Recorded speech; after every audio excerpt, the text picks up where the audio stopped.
గౌరవనీయులు ఈ RGUKT యొక్క వైస్ ఛాన్సలర్ గారు పెద్దలు ప్రొఫెసర్ వెంకటరమణ గారు, గౌరవనీయులు ఈ కార్యక్రమ ముఖ్య అతిథి రాష్ట్ర విద్యాశాఖ మంత్రి శ్రీమతి సబితా ఇంద్రారెడ్డి గారు, గౌరవనీయులు జిల్లాని పూర్వ ఆదిలాబాద్ జిల్లాని ప్రస్తుత నిర్మల్, ఆదిలాబాద్, మంచిర్యాల్, కొమరం భీం, ఆసిఫాబాద్ జిల్లాల్ని తన నేతృత్వంలో అభివృద్ధి బాటలో ముందుకు తీసుకొని పోతున్న గౌరవ మంత్రివర్యులు శ్రీ అల్లోల్ల ఇంద్రకరణ్ రెడ్డి గారు, గౌరవ స్థానిక శాసనసభ్యులు విఠల్ రెడ్డి గారు, గౌరవ జిల్లా పరిషత్ చైర్మన్ శ్రీమతి విజయలక్ష్మి గారు, గౌరవనీయులైన రాష్ట్ర ప్రభుత్వ విప్ చెన్నూరు శాసనసభ్యులు బాల్కా సుమన్ గారు, గౌరవనీయులు మాజీ కేంద్ర మంత్రివర్యులు శ్రీ వేణుగోపాలాచారి గారు, గౌరవనీయులు శ్రీమతి వాకాటి కరుణ గారు, ఎడ్యుకేషన్ సెక్రటరీ గారు, గౌరవనీయులు జిల్లా కలెక్టర్ గారు ముషరఫ్ అలీ ఫారూఖీ గారు, గౌరవ జిల్లా ఎస్పీ గారు చెల్లా ప్రవీణ్ కుమార్ గారు, గౌరవనీయులు RGUKT డైరెక్టర్ గారు ప్రొఫెసర్ సతీష్ కుమార్ గారు, గౌరవనీయులు ఎగ్జిక్యూటివ్ కౌన్సిల్ సభ్యులు ప్రొఫెసర్ కృష్ణారెడ్డి గారు, అదేవిధంగా ఈరోజు ఈ కార్యక్రమంలో పాల్పంచుకుంటున్న RGUKT అధ్యాపకులకి, అధ్యాపకేతర సిబ్బందికి, అదేవిధంగా రాష్ట్రంలోని వివిధ ప్రాంతాల నుంచి తరలి వచ్చిన మరి 550 మంది ఈరోజు ఈ స్నాతకోత్సవంలో డిగ్రీలు అందుకుంటున్న పిల్లలకి, తమ్ములకి, చెల్లెలకి, వారి తల్లిదండ్రులకి, పాత్రికేయ మిత్రులకి అందరికీ హృదయపూర్వకంగా నమస్కారాలు, హృదయపూర్వకంగా శుభాకాంక్షలు.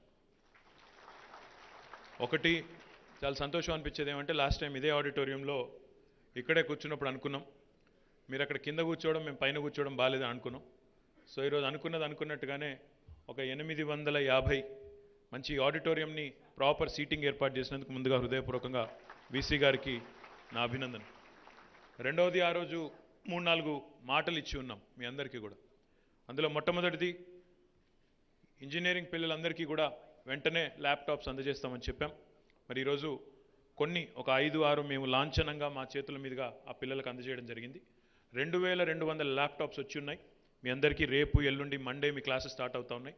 కాబట్టి ఆ లోపల అందరికీ కూడా అందజేయడం జరుగుతుందని చెప్పి ఇప్పుడే వీసీ గారు చెప్పారు. ఆ మాట కూడా నిలబెట్టుకున్నామని చెప్పి నేను ఈ సందర్భంగా తెలియజేస్తా ఉన్నాను.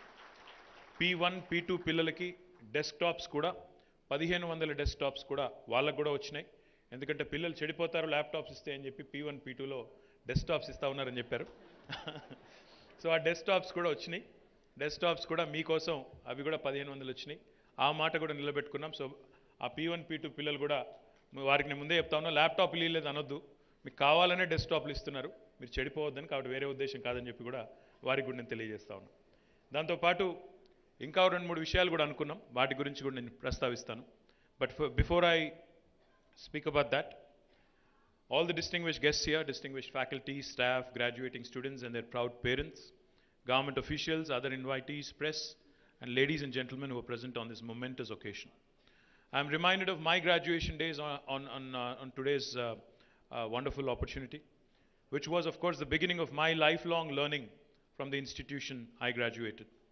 I would like to congratulate all the graduating students today on completing the course successfully from RGUKT, which is a premier university established to cater to the needs of talented students of all over Telangana and beyond. This convocation will be a watershed moment in your academic career. I'm sure that a seed of thought planted here will bear a fruit as a result of your consistent efforts. I urge you to remember that learning is an ongoing process, and a solid foundation allows you to expand your horizons, and knowledge will propel you to greater heights in your professional life, while also providing you with the personal fulfillment. And I'm sure RGUKT has been at the forefront in this activity. I'm indeed delighted to be amongst the budding and future industrialists, eminent professors, outstanding engineers, and successful leaders who have set the bar high for academic standards and serve as an inspiration to future generations of Telangana. I wish to congratulate RGUKT faculty for nurturing the rural students who are highly talented and providing higher education in a very innovative method. Government of Telangana is actively taking all necessary steps to strengthen higher education. The government has been ensuring that universities have dedicated faculty for both teaching and research so that our state universities will also feature amongst the nationally renowned institutions. In this regard, under the leadership of our Honorable Chief Minister, Shri KCR Garu, and under the leadership of our Education Minister, Srimati Sabita Indra Reddy Garu, the government is eager to improve the infrastructure of higher education institutions. It is the time for all universities to rise to the occasion and establish themselves as a good role model at the national level. Telangana has always been at the forefront in promoting and implementing advanced technologies. With the goal of skilling youth, we have established Telangana Academy for Skills and Knowledge task centers in all districts, playing important role. It is aimed at providing training in aerospace, logistics, electronics manufacturing, additive manufacturing, cyber security, and forensics to multiply career opportunities. Telangana is playing a leading role in facilitating and providing strategic direction to global companies with high quality human resources. I have a lot of confidence in RGUKT students to grow as entrepreneurs and offer assistance to fellow students and those who deserve their opportunity and their support in the years to come. In this age of technological innovation, imagination has no bounds and opportunities are limitless. To survive, one must not only remain updated and educate oneself on current technologies, keeping in view that the lines between disciplines are blurring. I strongly believe that your acquired knowledge and abilities will suffice to create breakthroughs in your life. However, we must keep in mind that no mountain is too big to climb. Just roll up your sleeves and go on. Glory is waiting.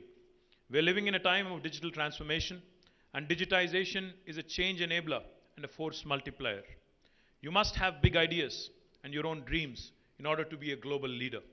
I urge you all to consider doing something different than your usual way of doing things whenever you have the opportunity. I must mention, your computer that was built with computing in mind is now assisting people.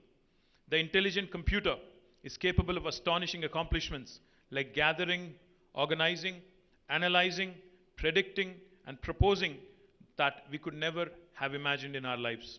It has progressed to the point where computers now study the human brain in real time and offer solutions. You should be familiar with Alexa, Siri, search engines, speech-to-text, translation tools, online chatbots that offer assistance to customers, driverless cars, autonomous vehicles, facial recognition softwares, and surveillance holograms. In the near future, artificial intelligence will also be used for animal language interpretation, pollution monitoring, and voice cloning. If I have to give you an example, we live in a world of interconnected devices. Your refrigerator can actually talk to your car. Your car can talk back to your TV. Your TV will talk back to your phone. Your phone will talk to you. And the minute you sit in the car, there is a voice on the car guiding you and navigating you to your destination. That is the world of interconnected devices we live in, where machines are able to talk to each other. Artificial intelligence and machine learning has become the order of the day. The demand for construction over the next 20 years also will be so great that only tall and smart buildings will be built in cities. As you may be aware, existing materials contribute to carbon emissions. Therefore, there is a demand for alternative materials so emissions can be reduced. I recommend that each of you look at these innovative ideas. Now, the world is going in a 3D mode. When I say 3D, the 3D stands for digitization, decarbonization, and most importantly, decentralization. This 3D mantra will certainly ensure that opportunities and innovative practices are needed as we go in days to come, as we grow in days to come. It is the time for universities also to rethink and redesign their curriculum, incorporating latest technological developments and future advances. The industry must be actively involved in shaping the career of the students as they are the future think force. I urge the Honorable Minister for Education, Education Secretary, and your Vice Chancellor to actually incorporate a practice school or an apprenticeship model. నేను అనేది ఏంటంటే కనీసం 6 నెలల నుంచి సంవత్సర కాలం పాటు ఇక్కడ చదువుకునే పిల్లలు ఇండస్ట్రీలో కూడా పని చేస్తూ చదువుకునే విధంగా ఏర్పాటు చేసినట్టయితే కేవలం థియరిటికల్ నాలెడ్జ్ మాత్రమే కాకుండా ప్రాక్టికల్ అండర్స్టాండింగ్ వచ్చినట్టయితే తద్వారా భవిష్యత్తులో మరింత ఉజ్వలంగా మీరు ఎదగడానికి అవకాశం ఉంటుందన్న ఉద్దేశంతో ఒక ప్రాక్టీస్ స్కూల్ అనే కాన్సెప్ట్ కానీ లేదా అప్రెంటిస్షిప్ అనే కాన్సెప్ట్ని కానీ తీసుకొని రావాలని గౌరవ మంత్రివర్యులు శ్రీమతి సబితా ఇంద్రారెడ్డి గారిని, ఎడ్యుకేషన్ సెక్రటరీ కరుణ గారిని కూడా ఈ వేదిక ద్వారా నేను కోరుతా ఉన్నాను. అదేవిధంగా to encourage students into innovation, government has actively expanded T-Hub centers. In fact, today, before we came here, in the conference room, between RGUKT and T-Hub, we have entered into an MOU. Oka MOU enter ayyamu. Oka T-Hub center kuda ikkada establish chestamani cheppamu. Dani pani kuda ప్రారంభించి అక్కడ కూడా మీ అందరికీ ఇన్నోవేటర్స్కి అవకాశాలు కల్పిస్తాం. As you all know, T-Hub has evolved into a beacon of light for young graduates looking to explore available opportunities and prove their mettle as entrepreneurs. T-Hub పెట్టినప్పుడు చాలామంది చాలా మాటలు అన్నారు. ఇది ఒక బిల్డింగ్ మాత్రమేనా, ఏం చేస్తారు ఇందులో అన్నారు. When we said walk in with an idea and walk out with a product అన్నప్పుడు నవ్వారు, ఇది అవుతుందా అన్నారు. కానీ మొన్న నవంబర్ 18 నాడు భారతదేశంలోనే మొట్టమొదటి private space tech company Skyroot అనే కంపెనీ తన మొట్టమొదటి ప్రయత్నంలో స్పేస్లోకి ఏదైతే రాకెట్ లాంచ్ చేసిందో ఆ కంపెనీ ఇన్క్యుబేట్ అయింది T-Hubలో అని చెప్పడానికి మనందరం కూడా గర్వపడవచ్చు. ఇది భారతదేశంలోనే మొట్టమొదటి ప్రైవేట్ స్పేస్ టెక్ కంపెనీ, అది కూడా మన హైదరాబాద్లోంచి మన T-Hubలోంచి రావడం అనేది మనందరికీ గర్వకారణం. అదేవిధంగా రెండవ కంపెనీ నవంబర్ 18 నాడు రాకెట్లు పంపింది స్కై రూట్. దాని తర్వాత 3-4 రోజులకే మరొక హైదరాబాద్ కంపెనీ, అది కూడా T-Hub నుంచి వచ్చింది, ధృవ స్పేస్ అనే కంపెనీ. వాళ్ళు థైబాల్ట్ మిషన్ కింద శాటిలైట్స్ పంపించారు, ఒక ప్రైవేట్ కంపెనీ. వాళ్ళు కూడా మొట్టమొదటి ప్రయత్నంలో వాళ్ళు కూడా సఫలమయ్యారు. అదేవిధంగా మరొక కంపెనీ K10 అనే ఒక కంపెనీ, ఒక అగ్రి స్టార్టప్. వాళ్ళు మొన్న మొట్టమొదటి భారతదేశం నుంచి వాళ్ళు కూడా మళ్ళీ మన T-Hub స్టార్టపే, వాళ్ళు కూడా మన rich startup research and innovation circle of Hyderabad అని మరొక ఎంటిటీ ఉంది, అక్కడి నుంచి వచ్చిన స్టార్టప్. వాళ్ళకి మొన్న ఈకో ఆస్కర్ వచ్చింది, 10 కోట్ల ప్రైజ్ వచ్చింది, ప్రైజ్ మనీ వచ్చింది, ఈకో ఆస్కర్ కూడా వచ్చింది. అంటే ఇట్లాంటి స్టార్టప్స్ అన్నీ కూడా ఈరోజు గవర్నమెంట్ ఏర్పాటు చేసిన institutions T-Hub, rich, V-Hub, task, TSIC ఇట్లాంటి వాటి నుంచి రావడం అనేది మనందరికీ కూడా చాలా సంతోషకరం. అందుకే I'm just happy and delighted to announce that RGUKT has signed an MOU with T-Hub today in the presence of all honorable ministers, and I look forward to many of you becoming innovators and many of you becoming entrepreneurs.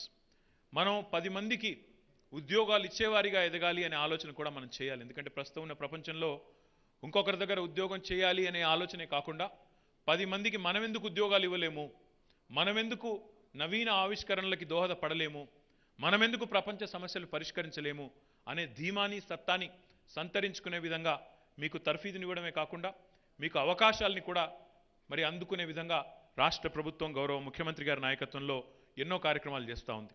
ఇప్పుడు నేను చెప్పిన వేదికలన్నీ మీకోసమే. T-Hub కానీ, V-Hub కానీ, task కానీ, rich కానీ, ఇవన్నీ మీకోసం ఏర్పాటు చేసిన అవెన్యూస్. సత్తా ఉన్నవాళ్ళు, ఐడియా ఉన్నవాళ్ళు, you can come to us, you can approach us, and you can, like I said, you can walk out with a product. Walk in with an idea and walk out with a product. ఐడియాలో దమ్ముంటే, మన తెలివితేటల మీద, మేధస్సు మీద విశ్వాసం ఉంటే ఎంత దాకానైనా పోవచ్చు అని చూస్తూ ఉంటే చుట్టూ ప్రపంచంలో ఎన్నో ఉదంతాలు, ఎన్నో ఉదాహరణలు ఉన్నాయి. దాన్ని అందిపుచ్చుకునే అవకాశాలు ఈరోజు కల్పించడమే ప్రభుత్వం చేయాల్సిన పని. Government's role is to play the role of an enabler. And that's exactly what government of Telangana is doing under the leadership of our Honorable Chief Minister, Shri KCR Garu.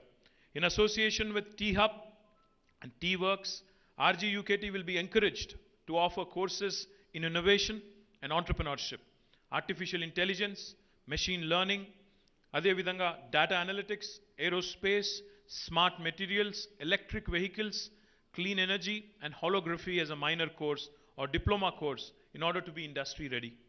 I suggest that the universities think of designing courses such that ECE branch students attend courses in computer science and vice versa, so that opportunities also get multiplied.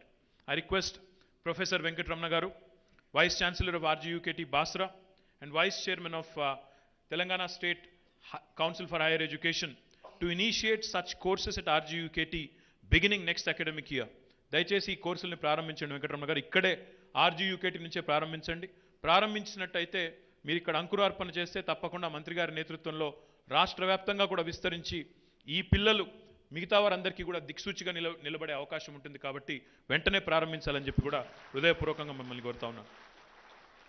I encourage you to create such courses in collaboration with T-Hub, TASK, Triple IT, IIT and foreign institutions. If necessary, our office will work with embassies around the world to establish link with renowned universities. ఈరోజు తెలంగాణ ప్రభుత్వంలో గౌరవ ముఖ్యమంత్రి గారి నాయకత్వంలో మనం private university legislation కూడా తీసుకొచ్చాం. తద్వారా ఈరోజు ప్రపంచవ్యాప్తంగా ఉండే ప్రముఖ యూనివర్సిటీలు కూడా తెలంగాణలోని విద్యా సంస్థలతో కొలాబరేట్ చేసేదానికి అవకాశం ఉంది.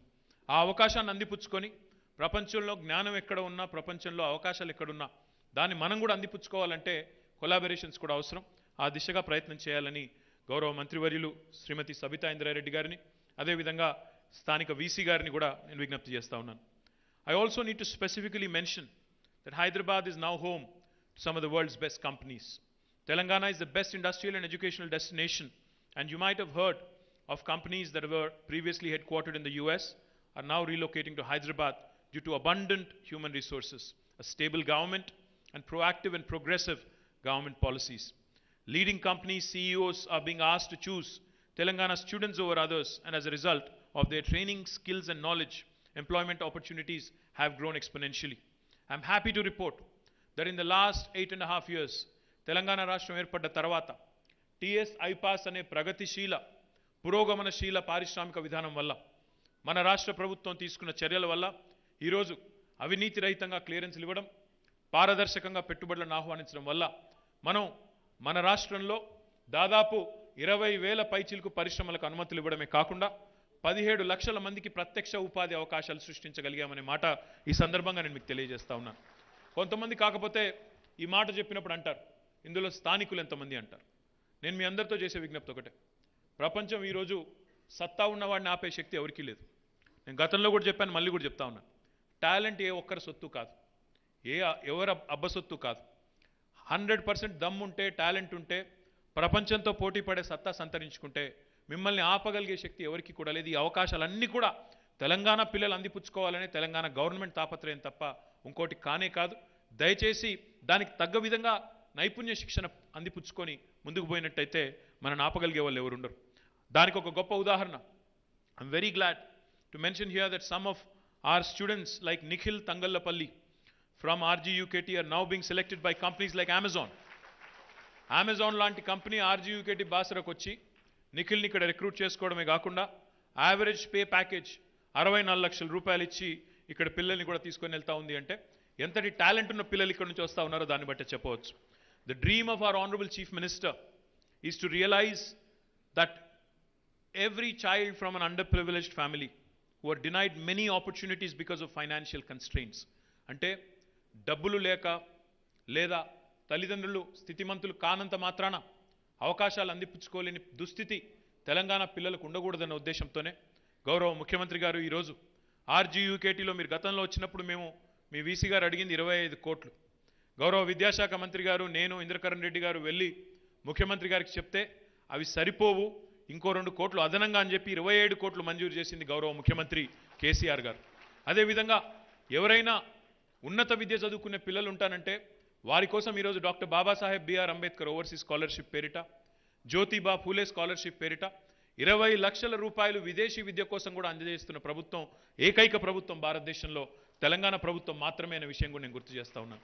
అంటే టాలెంట్ ఉంటే, అవకాశాలు అందిపుచ్చుకోవాలని ఆరాటం ఉంటే మీ స్థితి లేదా మీ తల్లిదండ్రుల ఆర్థిక పరిస్థితి అడ్డం కాదు, అడ్డంకి కాబోదు అని చెప్పడానికి నేను ఈ మాట చెప్తా ఉన్నాను. There are many such initiatives of the government for the welfare of all the youth to make them the most preferred ones in the job market. Let us pledge that we as successful entrepreneurs will uplift the living standards of all and ensure equity, accessibility and fair opportunities will be provided to all.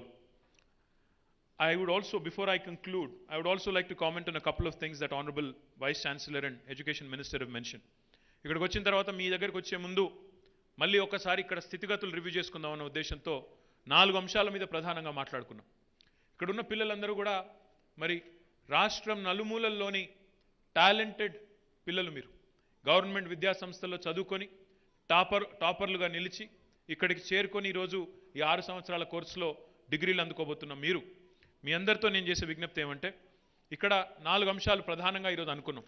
ఒకటి, machine Bhagiratha ద్వారా నీళ్లు క్యాంపస్కి రావాలి, ఇక్కడ స్థానికంగా మీకు నాణ్యమైన portable drinking water రక్షిత మంచినీరు అందాలనే ఉద్దేశంతో గౌరవ మంత్రి గారు ఇంద్రకరణ్ రెడ్డి గారు వెంటనే చొరవ తీసుకొని మంత్రి సబితా ఇంద్రారెడ్డి గారితో మాట్లాడి ఆర్డబ్ల్యూఎస్ వారితో కూడా మాట్లాడి త్వరలోనే ఆ పైప్ లైన్ కూడా ఏర్పాటు చేసి మీకు నీళ్ళు అందించబోతా ఉన్నారని చెప్పి నేను మీకు ఈ సందర్భంగా హృదయపూర్వకంగా విజ్ఞప్తి చేస్తూ ఉన్నాను.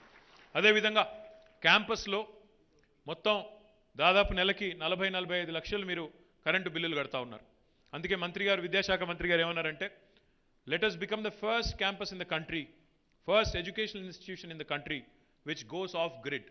ఆఫ్ గ్రిడ్ అంటే ట్రెడిషనల్ పవర్ మీద డిపెండ్ కాకుండా పూర్తిగా రెన్యూవబుల్ ఎనర్జీ మీద డిపెండ్ అయ్యే విధంగా చొరవ తీసుకుందాం, సోలార్ మీద డిపెండ్ అయ్యే విధంగా చొరవ తీసుకుందామన్నారు. తప్పకుండా దాన్ని కూడా సాకారం చేసి ఈ దేశంలో ఏ విద్యాసంస్థకు లేని డిస్టింక్షన్ మీరు అందుకోబోతున్నారు. తప్పకుండా తొందరలో సాకారం కావాలని చెప్పి కూడా నేను మనస్ఫూర్తిగా కోరుకుంటున్నాను. మాకు గౌరవ మంత్రి గారు 2 విషయాలు ప్రత్యేకంగా చెప్పారు. ఒకటి, ఒక సైన్స్ బ్లాక్ వెంటనే ఏర్పాటు చేయమని చెప్పి వారు చెప్పారు. తప్పకుండా ఒక 5 కోట్ల రూపాయలతో మనం సైన్స్ బ్లాక్ కూడా ఏర్పాటు చేసుకుందాం. దానికి మా డిపార్ట్మెంట్ ద్వారా హెచ్ఎండిఏ ద్వారా నిధులు కేటాయించి వెంటనే వారికి మంత్రి గారికి అదేవిధంగా వీసీ గారికి మరి ఆ డబ్బులు కూడా అందజేస్తామని చెప్పి కూడా నేను విజ్ఞప్తి చేస్తూ ఉన్నాను. ఇక్కడ ఉన్న చెరువును కూడా సుందరీకరించి ఆ చెరువు బండ్ను కూడా సుందరీకరించి ఆరోగ్యకరమైన వాతావరణంలో మరి ఈ యూనివర్సిటీని ఉంచాలని మంత్రి గారు విద్యాశాఖ మంత్రి గారు ప్రత్యేకంగా చెప్పారు. దానికి కూడా మరి అటు సింగరేణితో మాట్లాడాము, ఇటు హెచ్ఎండిఏతో కూడా మాట్లాడాము. వాళ్ళిద్దరూ కూడా మీకు విజిట్కి వస్తారు. తప్పకుండా చెరువును కూడా సుందరీకరించి మళ్ళీ మా విద్యాశాఖ మంత్రి గారు మా అక్క ఎప్పుడు పిలిస్తే అప్పుడు జనవరి అంటే జనవరి, ఫిబ్రవరి అంటే ఫిబ్రవరి నేను మళ్ళీ వస్తాను. చెరువుని తప్పకుండా బాగు చేసేదాకా దానికి వెంబడబడి చేయించే బాధ్యత కూడా మాది. ఇక చివరిగా నాకు చాలా సంతోషం అనిపించింది. 70% మంది ఇక్కడ చదువుతున్న విద్యార్థుల్లో అమ్మాయిలే ఉన్నారు. అంటే దాదాపు 4000 పైచులకు అమ్మాయిలు ఉన్నారు. మరి వారి కోసం సబితా ఇంద్రారెడ్డి గారు ఆలోచించి ఒక 10 పడకల డెడికేటెడ్ హాస్పిటల్ని with gynaecologist and all doctors ఇక్కడ పెడతానని చెప్పినందుకు వారికి గట్టిగా చప్పట్లతో అభినందనలు చెప్పాలని నేను కోరుతా ఉన్నాను. ఎందుకంటే ఇక్కడ ఉన్న పిల్లలకు కావాల్సింది, ఇక్కడ ఉన్న వాళ్ళందరికీ టాలెంట్ ఉంది. ఇక్కడ ఉన్న వాళ్ళందరూ బుర్ర ఉన్నవాళ్ళు, డెఫినెట్గా చాలా సత్తా ఉన్నవాళ్ళు. మీకు కావాల్సింది మంచి నరిష్మెంట్, మంచి హెల్త్ కేర్ ఫెసిలిటీస్, మంచి ఆపర్చునిటీస్, మంచి స్కిల్లింగ్ యావెన్యూస్ ఉండాలి. ఇవి ఉన్నట్టయితే మీకు బ్రహ్మాండంగా ప్రపంచంతో పోటీ పడే పౌరులుగా తయారయ్యే సత్తా మీకుంది. కాబట్టి వారికి నేను ధన్యవాదాలు తెలియజేస్తా ఉన్నాను. ఇక్కడ ఒక డెడికేటెడ్ హాస్పిటల్ పెడతానని చెప్పినందుకు. దాంతోపాటు శానిటేషన్ మీద కూడా కలెక్టర్ గారికి ఇంద్రకరణ్ రెడ్డి గారు ఆదేశం ఇచ్చారు. అవసరమైతే, ఎందుకంటే 270 పైచిలకు ఎకరాల క్యాంపస్ ఇది, ఉన్న శానిటేషన్ సిబ్బంది సరిపోరు. మీరు చాలా సంతోషం, పోయినసారి మనం కలుసుకున్న తర్వాత మీరు ఒక చక్కటి నిర్ణయం తీసుకున్నారు. మన RGUKT మన బాధ్యత అంటూ పిల్లలు కూడా అధ్యాపకులు కూడా అందరూ ముందుకొచ్చి మరి శ్రమదానం చేసి మరి మీ క్యాంపస్ని కొంత బాగు చేసుకున్నారు. కానీ ఇంకా బాగా చేయాలి శానిటేషన్ అన్న ఉద్దేశంతో కలెక్టర్ గారి నేతృత్వంలో కొంత మెకనైజేషన్ కూడా, అంటే కొన్ని మెకానికల్ డివైజెస్, కొన్ని మెషిన్స్ కూడా తెప్పించాలనుకుంటున్నాం. తెప్పించి కేవలం ఇక్కడ పనిచేస్తున్న 100 మంది సిబ్బంది మాత్రమే కాకుండా వారికి అదనంగా ఈ మెషిన్స్ని కూడా మీకు యాడ్ చేస్తామని చెప్పి కూడా తెలియజేస్తాం.